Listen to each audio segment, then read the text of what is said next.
اسی لیے جلال میں آ گئے وہ عبداللہ بن مبارک کہ پوچھتے ہو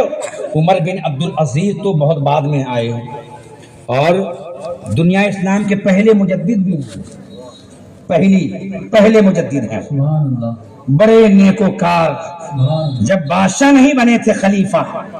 تو 100 اونٹوں پر ان کے لباس پیچھے پیچھے صندوق میں بھر کے چلتے تھے، اتنے بزرگ سلطان،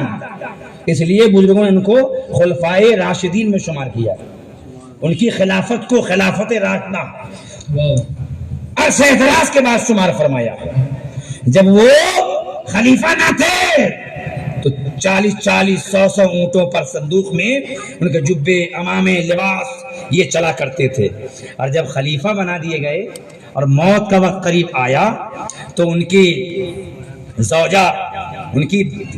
اہلیہ کے بھائی نے بہن سے کہا کہ حضرت کا لباس بڑا گندا ہو گیا ہے، دوسرا لباس لاؤ تاکہ بدل دیں۔ تو بہن نے کہا کہ ان کے پاس ایک ہی لباس ہے، سبحان اللہ، یہی جسے پہن کے بیمار ہیں، دوسرا کوئی لباس ہی نہیں ہے، اسی کو دھوتے ہیں، اسی کو پہنتے ہیں۔ اللہ اکبر، یہ اسلام اور مسلمانوں کے بادشاہ کا عالم ہے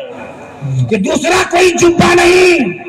کہ تبدیل کیا جائے۔ ایسے شہنشاہ ہوا کرتے تھے مسلمانوں کے، ایسے بادشاہ ہوا کرتے تھے مسلمانوں کے کہ ایک ہی لباس زیادہ ہوتا غریب کو پہنا دیتے، یتیم کو دے دیتے،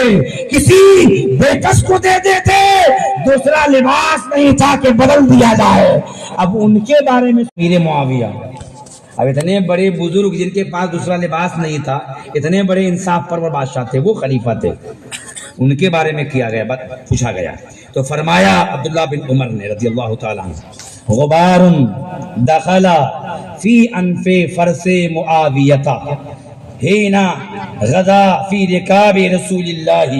صلی اللہ علیہ وسلم افضل من قضاء عمر بن عبدالعزیز، سبحان اللہ، سبحان اللہ۔ فرمایا وہ بھی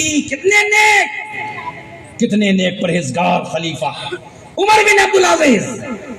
اور ادھر امیر معاویہ صحابی رسول، وہ دونوں میں افضل کون ہیں؟ تو جواب میں کہتے ہیں شاگرد امام آدم کہ وہ غبار، وہ دھول دھکر